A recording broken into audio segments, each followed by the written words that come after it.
चलिए, ठीक है। फटाफट से कहानी शुरू करते हैं। आज बात करने वाले अपन ग्राफ के बारे में और डेविएशन फ्रॉम रॉल्स लॉ के बारे में।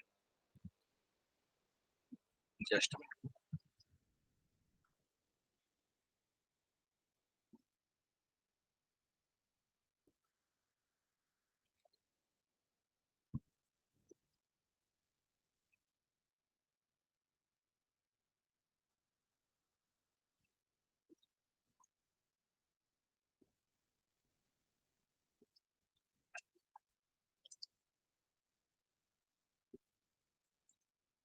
चलिए, एक एक करके बात करते हैं फटाफट से।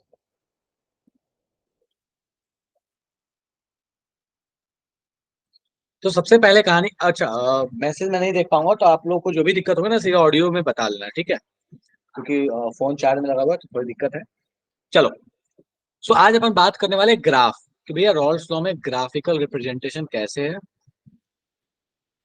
ठीक है, चलो देखते हैं। कहता क्या है कि अगर आपके पास बाइनरी सॉल्यूशन है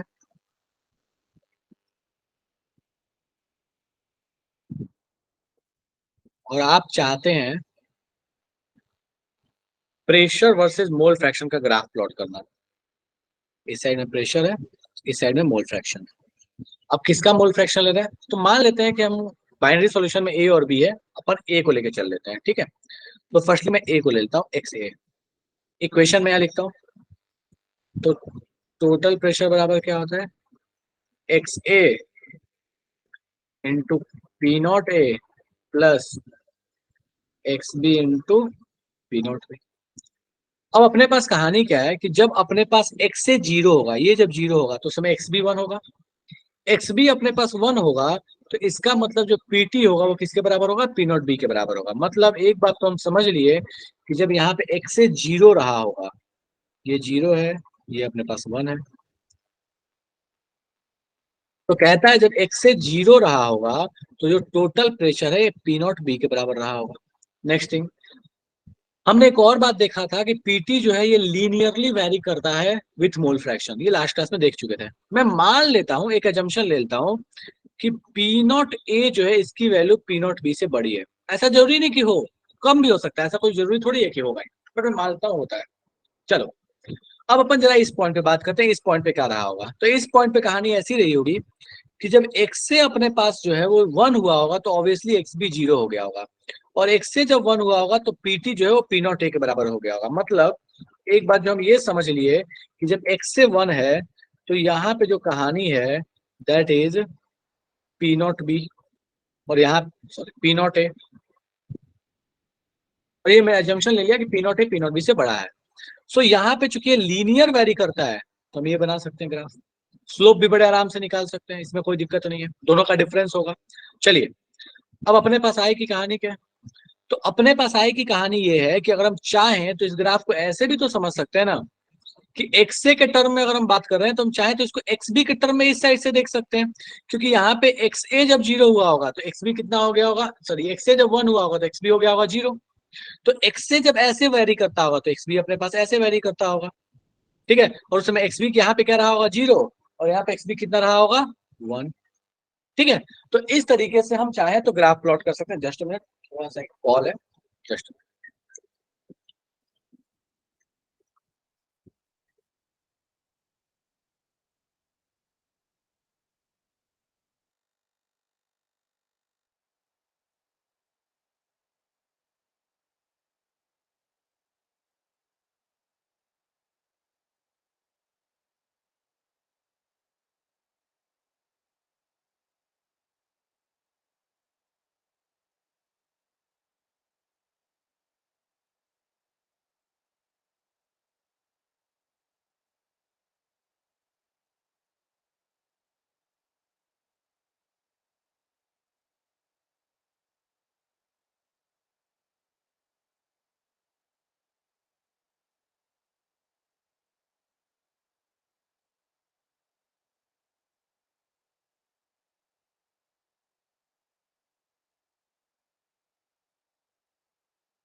Good evening, sir.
Good evening, sir.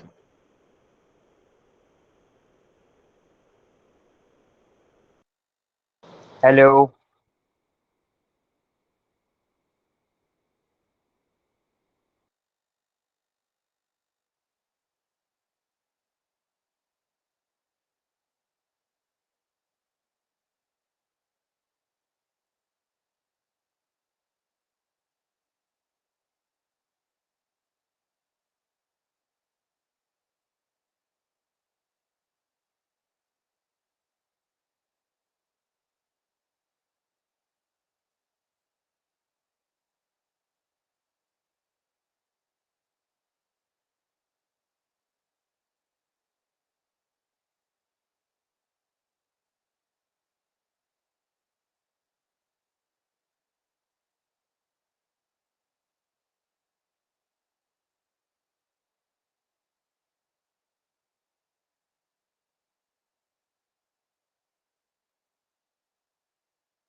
Sorry, थोड़ा अर्जेंट कॉल था, इस वजह से थोड़ा, सॉरी सॉरी।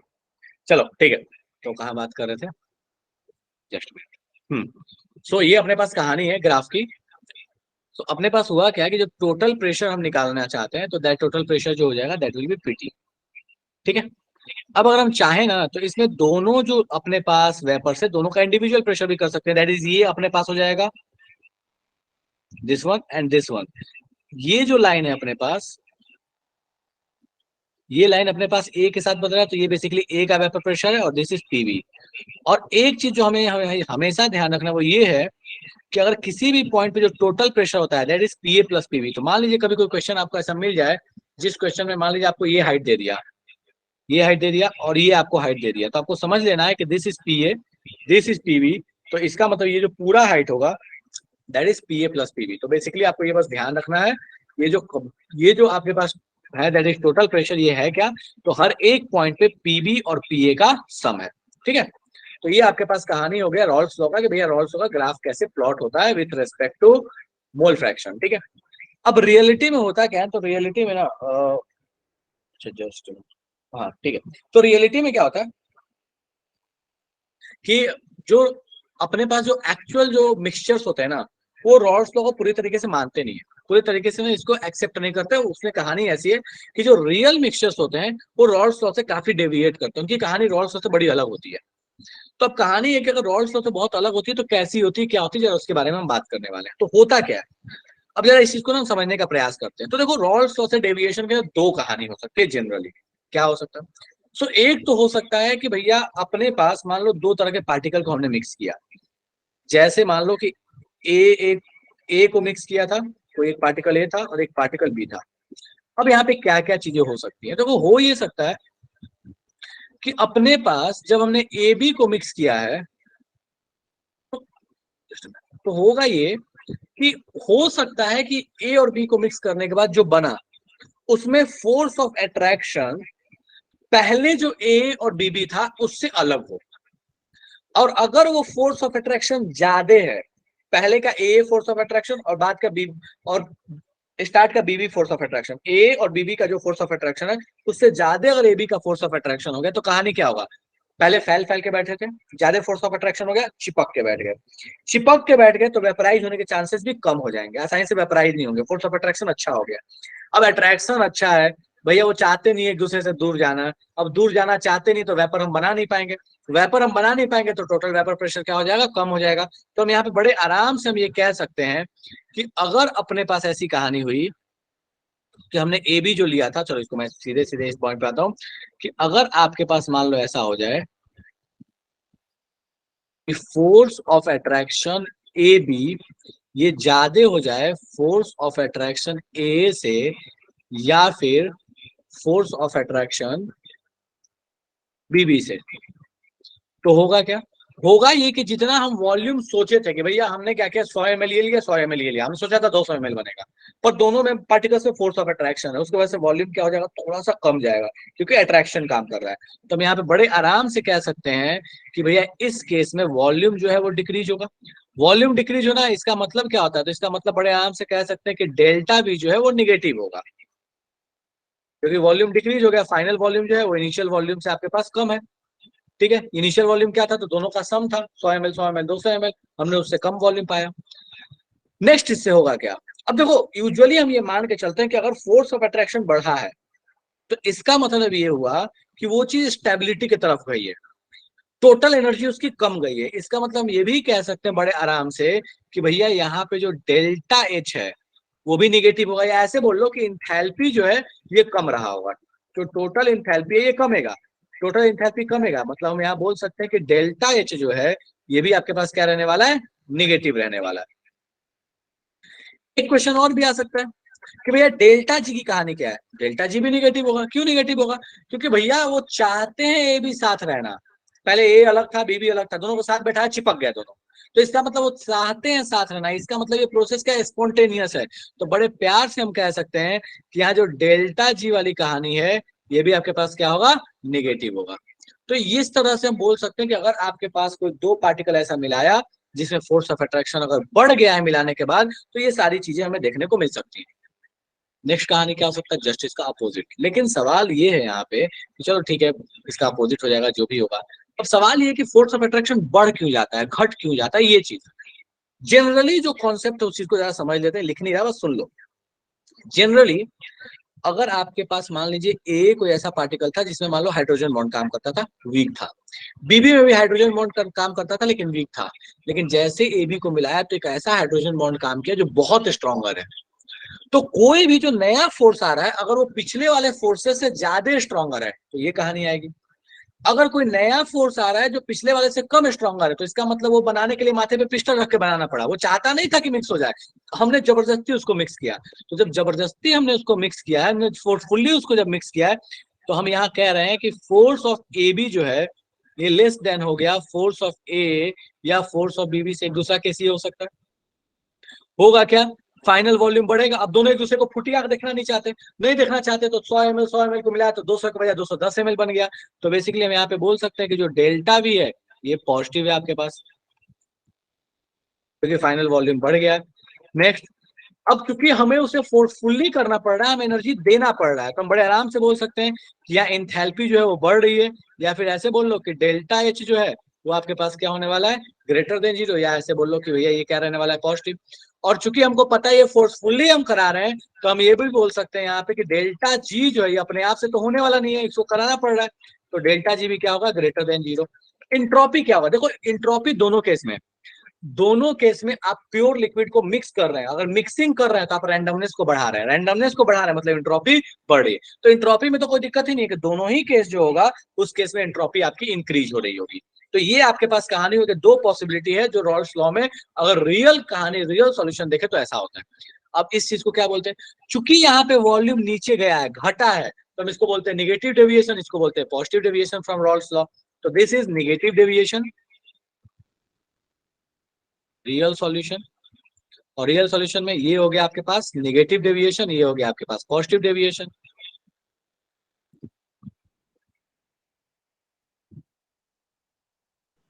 Hello sir. एक सेकंड रुकिए बाबू, बस लिख लेना भाई। ठीक है, तो एक तरफ नेगेटिव एक तरफ पॉजिटिव। अब अपने पास कहानी क्या है, सो होगा क्या, अब ये जो सारी कहानी हुई इससे क्या हुआ कि यहाँ पे जो वेपर प्रेशर होगा वो आपको घटेगा क्योंकि फोर्स ऑफ अट्रैक्शन ज्यादा है। यहाँ पे वेपर प्रेशर जो है वो बढ़ेगा, क्यों, क्योंकि फोर्स ऑफ अट्रैक्शन कम है, साथ नहीं रहना चाहता, दोनों एक दूसरे को फुटी आंख नहीं देखना चाहता, चाहेगा फटाक से गैस बन के भाग जाए। तो यहाँ जो अल्टीमेट वेपर प्रेशर आएगा वो हमारी उम्मीद से ज्यादा आएगा, यहाँ हमारी उम्मीद से कम आएगा। यही आपके पास कहानी है निगेटिव और पॉजिटिव डेविएशन की। अब मुझे बताओ फटाफट से, इसको जो डाउट है फटाफट से पूछते जाओ, बोलो बाबू। सर सेकंड वाला एक बार फिर से समझा दीजिए। फिर से बोलो। सर सेकंड वाला। सेकंड वाला, मैंने दो चीजें ली, ठीक है, देखो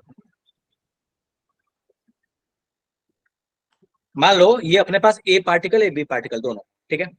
अब मान लो कि मैंने इनको जनरली ये दोनों ना एक दूसरे को हेट करते हैं ना प्यार करते हैं, ऐसे वाले कहानी, ना हेट है ना लव है, साथ में रख दिया रह लिए कोई दिक्कत नहीं है।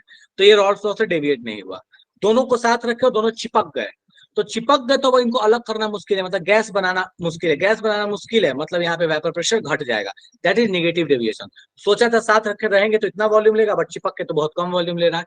सेकेंड वाले केस में क्या होगा, दोनों को साथ रखा, दोनों एक दूसरे को देखना नहीं चाहता फुटिया, दोनों हम चाहते थे इतना वॉल्यूम में रहे बट ज्यादा वॉल्यूम ले रहा है, क्यों, क्योंकि दोनों एक दूसरे को एक तरीके से रिपल्सन दे रहा, रिपल्सन दे रहा तो उम्मीद से ज्यादा वॉल्यूम रहेगा, देगा, ज्यादा वॉल्यूम लेगा, दोनों को मौका मिलेगा फटाक से गैस बन के उड़ जाएगा, दोनों को मौका मिलेगा तो देखेंगे कि भैया हम इधर जाए हम इधर जाए। मतलब यहाँ पे कहानी ये होगा कि हमको इनको बनाने के लिए माथे पे पिस्टल रखना पड़ा कि फोर्स लगाए तब जाके साथ रहा, जैसे फोर्स हटा भाग गया। मतलब यहाँ पे इंथैल्पी जो हमें देना पड़ेगा, जो चेंज ऑफ रिएक्शन होगा तो इंथैल्पी देना पड़ेगा, मतलब हीट देना पड़ेगा ताकि ये साथ रह पाए।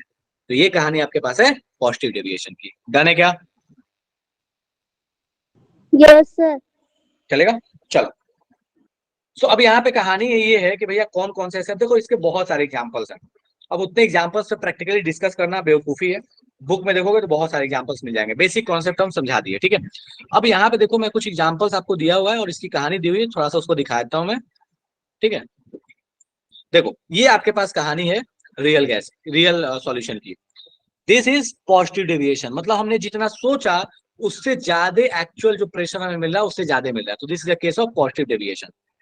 ये वाली कहानी, ये ऐसे, ये ऐसे। इस वाले केस में ये नेगेटिव डेविएशन की कहानी है, मतलब हम जितना सोचे थे हमें एक्चुअल प्रेशर उससे कम मिल रहा है। तो ये आपके पास कहानी हो गई पॉजिटिव और नेगेटिव डेविएशन की। एक एक एग्जांपल भी यहाँ दिया हुआ है, जैसे इथानॉल और एसीटोन। क्यों? क्योंकि यहाँ पे काम करेगा एक हाइड्रोजन बॉन्ड। देखो मैं यहाँ समझा देता हूँ कैसे।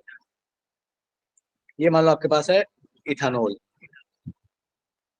वो एच को अलग बनाया ताकि हाइड्रोजन बॉन्ड आप समझ सके। ये आपके पास है एसीटोन,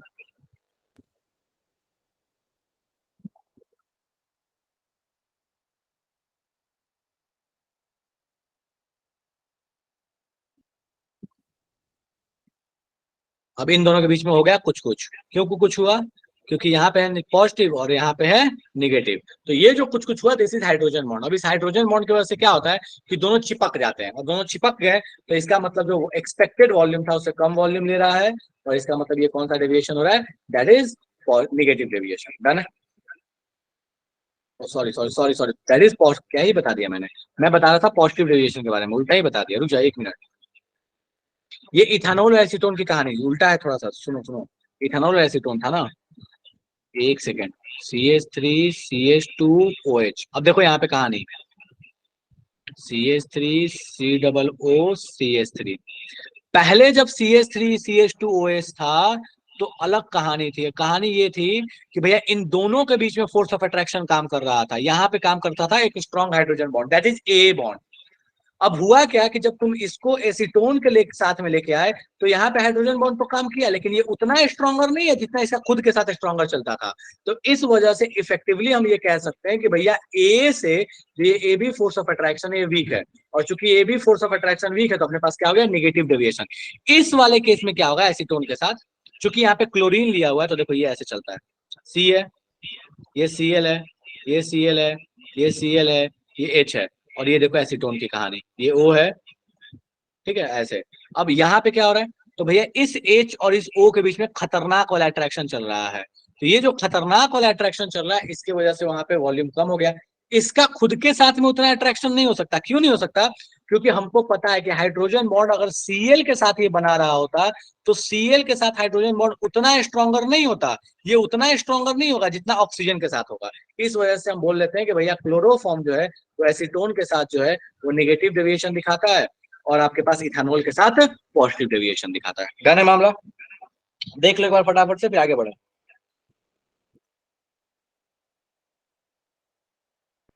इथानॉल डेल्टा जी के बारे में समझा दीजिए। डेल्टा जी, एक बात बताओ कि अगर मान लो मुझे दो लोगों को साथ रखना है और दोनों खुशी खुशी साथ रहने आने वाले हैं, तो क्या लगता है कुछ अलग से एक्स्ट्रा एफर्ट देना पड़ेगा क्या? No sir. तो इसका मतलब वहां पे हम बोल सकते हैं कि दैट इज स्पॉन्टेनियस प्रोसेस। मान लो दो लोग ऐसे हैं जो साथ रहना नहीं चाहते फिर भी हम जबरदस्ती उन लोगों को साथ लेके आ रहे हैं, तो वहां पे हमें क्या करना पड़ेगा? एक्स्ट्रा एफर्ट देना पड़ रहा है। एक्स्ट्रा एफर्ट देना पड़ रहा है मतलब अलग से हम वहां पे फोर्स लगा रहे हैं, अलग से वहां एफर्ट दे रहे हैं, तब जाके वो काम हो रहा है। मतलब स्पॉन्टेनियस नहीं है, दैट इज नॉन स्पॉन्टेनियस। चलेगा? Yes sir. ठीक है। एंट्रोपी तो दिक्कत ही नहीं है क्योंकि हर केस में मिक्सचर बन रहा है तो एंट्रोपी बढ़ेगा ही, बात खत्म। तो ये आपके पास कहानी है स्पॉन्टेनियस नॉन स्पॉन्टेनियस से related. Ideal ideal situation, ideal non ideal, positive deviation, negative deviation. ठीक है, चलो जरा सा क्वेश्चन देखते हैं फटाफट से पीवाईक्यू से।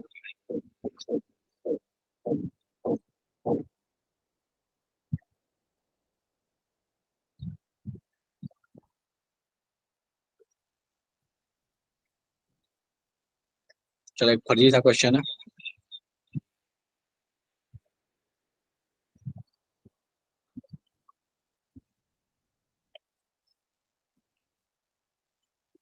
बोलता है बताइए कौन सा आइडियल सॉल्यूशन के लिए सही नहीं है? क्या नहीं हो सकता?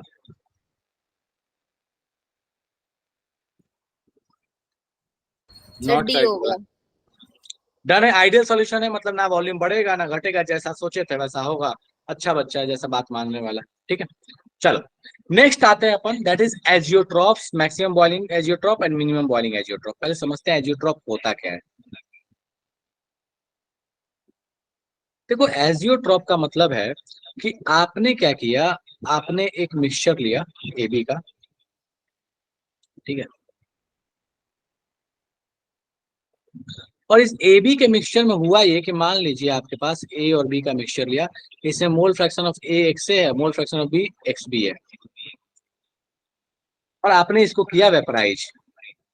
आपने वेपराइज किया तो आपको पता है कि भैया वेपर में क्या होता है, तो इनका मोल फ्रैक्शन हो जाता है वाई ए और वाई बी, इन दोनों का वाई ए वाई बी।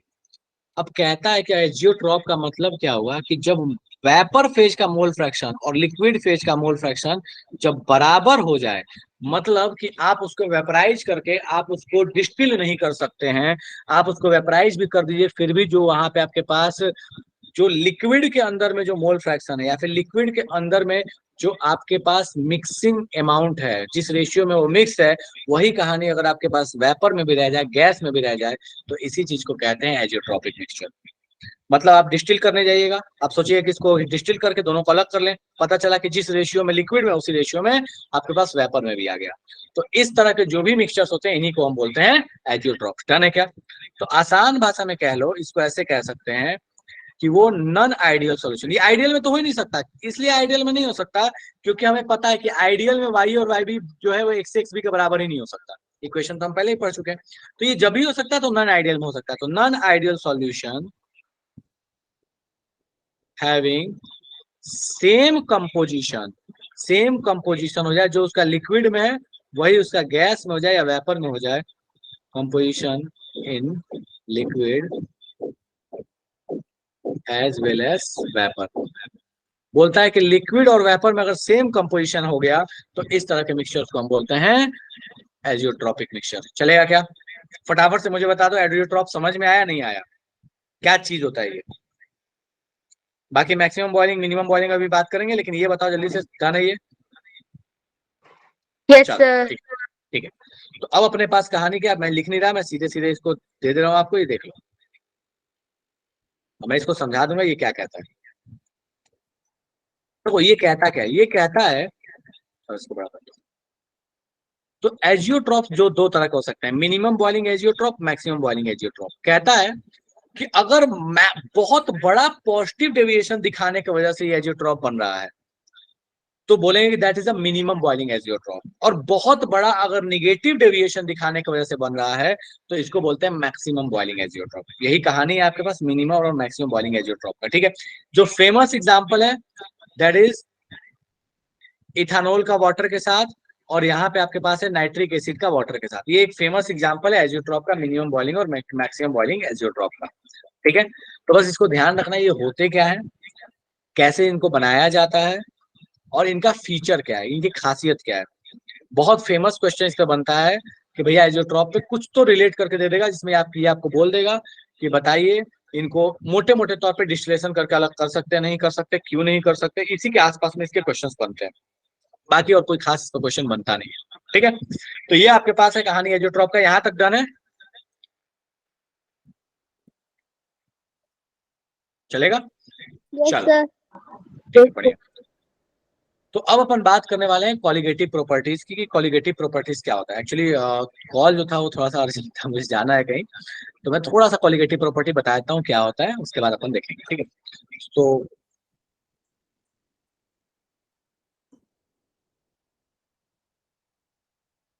कॉलिगेटिव प्रॉपर्टीज, ठीक है, चलिए। तो कॉलिगेटिव प्रॉपर्टीज का मतलब क्या होता है? देखो, कॉलिगेटिव प्रॉपर्टी का मतलब वो प्रॉपर्टी जो नंबर ऑफ, ध्यान से सुनिएगा, जो number of non volatile solute particle के ऊपर डिपेंड करे। कोई भी ऐसी प्रॉपर्टी जो number of non volatile solute particle के ऊपर डिपेंड करता है। जैसे जैसे अपने पास जो सबसे फेमस और सबसे अधिक क्वेश्चन इसी टॉपिक से पूछे जाते हैं एग्जाम में, अभी तक वालों से बहुत कम क्वेश्चन पूछा गया, सबसे फेमस टॉपिक यही है। तो सबसे पहला है that is RLVP, relative lowering in vapour pressure. Second colligative property है दैट इज आपके पास बॉइलिंग पॉइंट का बढ़ना या फ्रीजिंग पॉइंट का घटना, तो that is elevation of boiling point. ठीक है, ये बिल्कुल वही कहानी है आपके पास कि भैया कुकर में खाना क्यों जल्दी पक जाता है, कढ़ाई में क्यों नहीं जल्दी पकता। ठीक है, नेक्स्ट है that is depression in freezing point. अब ये बिल्कुल वही कहानी है कि भैया बर्फीले क्षेत्र में नमक क्यों फेंका जाता है, नमक क्यों छिड़का जाता है, बर्फ को मेल्ट करने के लिए, तो depression in freezing point. Last one is osmotic pressure.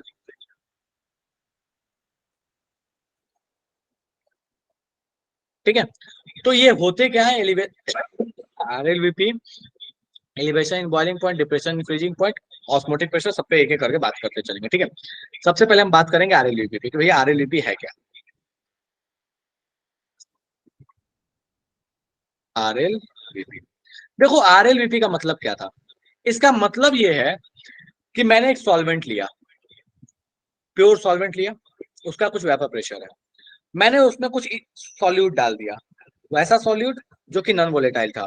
तो नॉन वोलेटाइल सॉल्यूट डालने की वजह से जो उसके वेपर प्रेशर में जो रिलेटिव चेंज आया, मतलब रिलेटिवली उसके जो वेपर प्रेशर घट गया, मान लो पहले था 1 atm, बाद में उसका प्रेशर आ गया मान लो 0.95 atm, तो कितना का घटा, तो दैट इज 0.5। तो जो ये चेंज इन प्रेशर आया डिवाइडेड बाय इनिशियल प्रेशर, मतलब प्योर सॉल्वेंट का प्रेशर, इसी क्वांटिटी को कहते हैं रिलेटिव लॉरिंग इन वेपर प्रेशर। मतलब प्योर सॉल्वेंट का वेपर प्रेशर के रेस्पेक्ट में कितने का चेंज आया जब उसमें आपने कोई सॉल्यूट ऐड कर दिया, ठीक है। तो बेसिकली ये है क्या,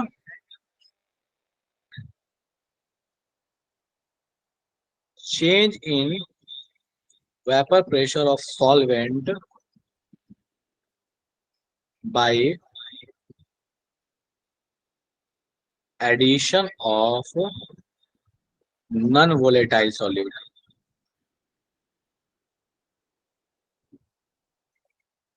बोलता है कि नॉन वोलेटाइल सॉल्यूट के एडिशन से जो relative lowering in vapour pressure आया, जो वेपर प्रेशर में चेंज आया, उसी चीज को कहते हैं RLVP। अब सवाल ये उठता है कि चलो ये तो समझ में आ गया, ये है, इस चीज को कहते हैं। अब भैया इसके कैसे आएंगे, कितना चेंज आया, जरा इसको समझने का प्रयास करते हैं। सो हमको बेसिकली है क्या RLVP, यहाँ फटाफट से लिखते हैं। तो ये RLVP था क्या, that is change in pressure, change in pressure, पहले जो था सॉल्वेंट का प्रेशर, सॉल्यूट ऐड करने के बाद जो प्रेशर आया, divide by initial pressure of solvent. चलो पहले प्रेशर क्या था सॉल्वेंट का, तो that was P0S। Solute add करने के बाद क्या हुआ होगा, तो mole fraction of solvent into pure form का vapour pressure of solvent divide by P0S। क्यों ये लिख रहा हूं, क्योंकि हमको पता है कि नॉन वोलेटाइल की वजह से उसका खुद का सॉल्यूट का तो कोई प्रेशर होता नहीं है, ठीक है। तो अगर हम चाहें तो हम इसको ऐसे भी कर सकते हैं, हमें दिख रहा है कि P0S P0S P0S, ये जो कॉमन है, तो हमने P0S को बाहर निकाल लिया, that is vapour pressure, pure form of vapour pressure for solvent, capital S is for solvent. अंदर बचा क्या, 1 minus mole fraction of solvent, नीचे में बचा P0S, ये भाई साहब क्या है। अब हमें दिख रहा है कि 1 minus of mole fraction of solvent जो होता है, इसको हम चाहें तो हम बोल सकते हैं मोल फ्रैक्शन ऑफ सॉल्यूट। तो अगर हम चाहें तो हम इसको बोल सकते हैं this is nothing else than mole fraction of solute. तो RLVP कुछ और नहीं है, मतलब कितना रिलेटिव वेपर प्रेशर घटेगा, ये सिंपली कुछ और नहीं है, that is mole fraction of solute है। अब इस पे क्वेश्चंस कैसे बनते हैं, क्वेश्चन में होगा क्या कि आइडियली ये मान के चलते हैं कि सॉल्यूट का बहुत कम अमाउंट मिक्स किया गया है। क्योंकि सॉल्यूट का बहुत कम अमाउंट मिक्स किया गया है, तो हम इसको चाहें तो लिख सकते हैं moles of solute upon moles of solute plus moles of solvent. और आइडियली ये देखा जाता है कि जो मोल्स ऑफ सॉल्यूट है ये बहुत बहुत कम रहने वाला है मोल्स ऑफ सॉल्वेंट से। तो जैसे ही ये हुआ तो हम यहाँ पे ये कह सकते हैं कि भैया ये अप्रोक्सीमेटली जो है वो 0 हो जाएगा। तो moles of solute upon moles of solvent equals to आपके पास आ गया RLVP। RLVP, ठीक है, moles of solute upon moles of solvent. और अब हमें एक चीज और भी पता है, पता ये है कि हम चाहें तो इस वाले कहानी को हम क्या लिख सकते हैं, तो हम चाहें तो इसको ऐसे लिख सकते हैं, मास ऑफ सॉल्यूट, नीचे में आ गया मास ऑफ सॉल्वेंट, ऊपर में आ गया मोलर मास ऑफ सॉल्वेंट, नीचे में आ गया मोलर मास ऑफ सॉल्यूट। फायदा क्या है इसका, देखो ये सबसे अधिक इस्तेमाल किया जाता है मोलर मास ऑफ सॉल्यूट को निकालने के लिए, molar mass of solute calculate करने के लिए इसका इस्तेमाल करते हैं। कैसे करते हैं, सो कहेगा क्या कि आपके पास 1 लीटर पानी था, मास मतलब उसका पता, मतलब सॉल्वेंट का हमको मास पता, बोलेगा उसमें 10 ग्राम एक सॉल्यूट डाल दिया, कोई भी एक सॉल्यूट, मुझे नहीं पता वो क्या सॉल्यूट है, सॉल्यूट का मास पता। तो देखा क्या कि पानी का जो वेपर प्रेशर पहले था और जो बाद में था, मान लो पहले था 1 atm, बाद में हो गया 0.95 atm, तो हमको ये पता चल गया पहले था 1, बाद में हो गया 0.95, चेंज पता चल गया, डिवाइड बाय इनिशियल था 1, ये हो गया अपना RLVP। क्योंकि हम इसको ऊपर में लिख चुके हैं इसलिए मैं दोबारा नहीं लिख रहा, हमें ऊपर में पता है कि भैया ये है क्या, तो ये है delta P upon P0S। Delta P किसके लिए, तो अगर ये कंफ्यूजन हो तो ये समझ low pressure of solvent minus pressure of solution, यही कहानी है आपके पास, दैट इज डेल्टा P, जो प्योर सॉल्वेंट था उसका प्रेशर माइनस सॉल्यूशन का प्रेशर, ठीक है। तो अब अपने को पता है कि भैया आरएलयूपी तो पता है, सॉल्यूट डालने से पहले, सॉल्यूट डालने के बाद हमने आरएलयूपी तो कैलकुलेट कर लिया प्रैक्टिकली। हमें ये पता है, हमें ये पता है, हमें मोलर मास ऑफ सॉल्वेंट भी पता है क्योंकि वाटर लिया है, तो इसका इस्तेमाल करके हम मोलर मास ऑफ सॉल्यूट निकाल लेंगे। तो बेसिकली इसका बहुत ज्यादा इस्तेमाल किया जाता है ये पता करने के लिए कि आपके पास जो सॉल्यूट था वो कौन सा सॉल्यूट है, उसका मोलर मास क्या होगा, कौन से नेचर का सॉल्यूट है। ये याद रखिए कि ये इग्नोर करने के बाद ये फॉर्मूला आया है। अगर आपको कोई क्वेश्चन ऐसा मिल जाएगा जिसमें कंपेरेबल आ जाएगा मोल्स ऑफ सॉल्यूट और मोल्स ऑफ सॉल्वेंट, तो आप इस फॉर्मूले का इस्तेमाल नहीं कीजिएगा। डन है? यहां तक में कोई तकलीफ है? जल्दी बताओ।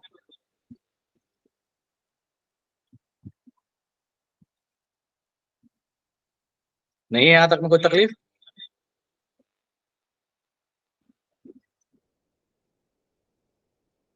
फटाफट से देखिए, बताइए यहाँ तक में कोई तकलीफ है तो अगले क्लास में क्वेश्चंस करवा दूंगा इसके, अभी नहीं करवा रहा।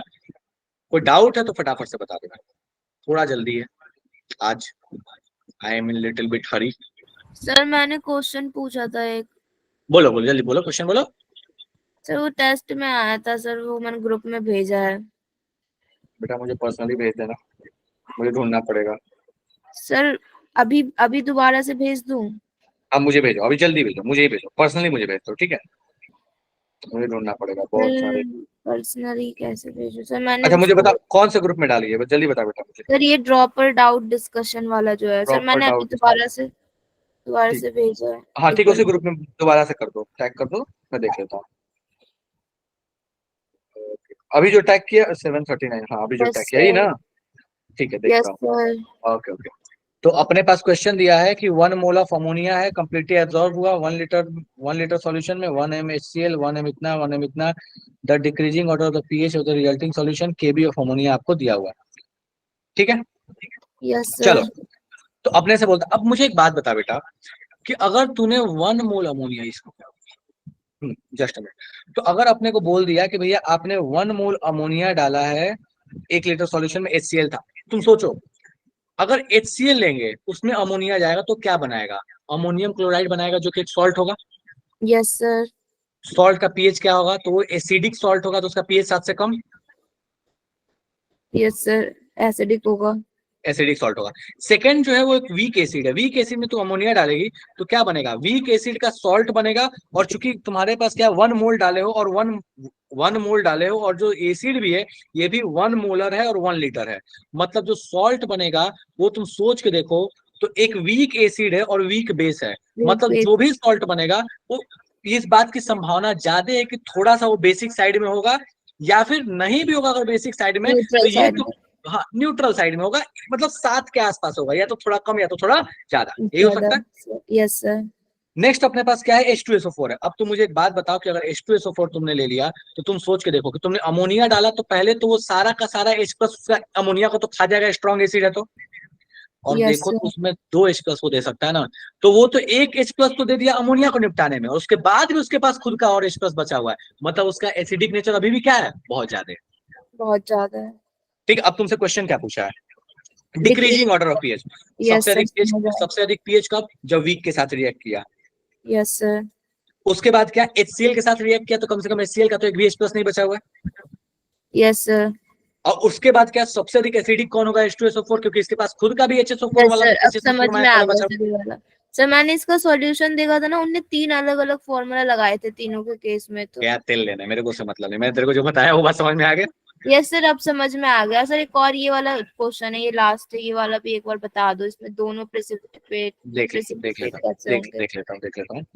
ओके, H2S को पास किया है इन 1 सेंटीमीटर क्यूब ऑफ सॉल्यूशन, मतलब 1 ml लिया है, 0.1 Zn+2 है, 0.01 Cu+2 है, till the sulphide ion concentration reach 8.1 10⁻⁻19 मोल पर लीटर, ठीक है? Use of the following statement is true. तो देखो तुमको दिया हुआ है Zn+2 0.1 और Yes, सल्फाइड sir. आयन दिया हुआ है 8.1 10⁻⁻19। Zn A से टूटा होगा तो 0.1, और तुम्हारे पास है 8.1 10⁻⁻19, तो 0.1 इंटू 8.1 इंटू 10⁻⁻19 करेगी तो ये आ जाएगा तुम्हारे पास 8.1 इंटू 10⁻⁻20 20। -20, Yes, sir. ठीक है? तो ये सर जो -20 ज्यादा है उससे। अच्छा जेडएनएस का क्या दिया है केएसपी मुझे दिख नहीं रहा है। -22 है ना? -22 उससे ज्यादा है, मतलब कि तुम्हारे पास प्रेसिपिटेशन तो होगा। यस डन है। सर, दूसरा दूसरा वाला वाला तो नहीं होगा ना सर? उसका तो बहुत कम आ रहा है ना शायद। कहाँ कम आ रहा है बेटा, तू मुझे बताना। 0.01 है, मतलब 10 का पावर -2 है और 10 का पावर -19, तो ये भी हो गया तुम्हारे पास 10 का पावर -21। और बेटा अच्छा इसमें देखना ये 10 का पावर -36 दिया, इससे तो और ज्यादा है कॉपर, तो और ज्यादा प्रेसिपिटेशन होगा। अच्छा सर, ठीक है सर। पता नहीं क्यों मेरे को उस वक्त लग रहा था कि वो कम है, तो उससे। कोई बात नहीं, ठीक है, ओके होता सर, है। थैंक यू और सर। कोई भी? ओके सर अब वेलकम। और समझ कोई? में आ ठीक है, बढ़िया। और कोई डाउट है किसी को? थोड़ा जल्दी में मैंने आज हो सकता है थोड़ा ये बता दिया, मैं अगले क्लास में थोड़ा रिवाइज भी करा दूंगा। और किसी को डाउट है फटाफट से बताओ। चलो ठीक है, ठीक नो है, तो अभी सर। सवाल यहीं पे, हाँ बोलो, कुछ बोलो। नहीं है, चलिए ठीक है, तो अभी की सभा यहीं विराम लगाते हैं, अगले क्लास में फिर आगे कहानी कंटिन्यू करेंगे, ठीक है, चलो बाय बाय।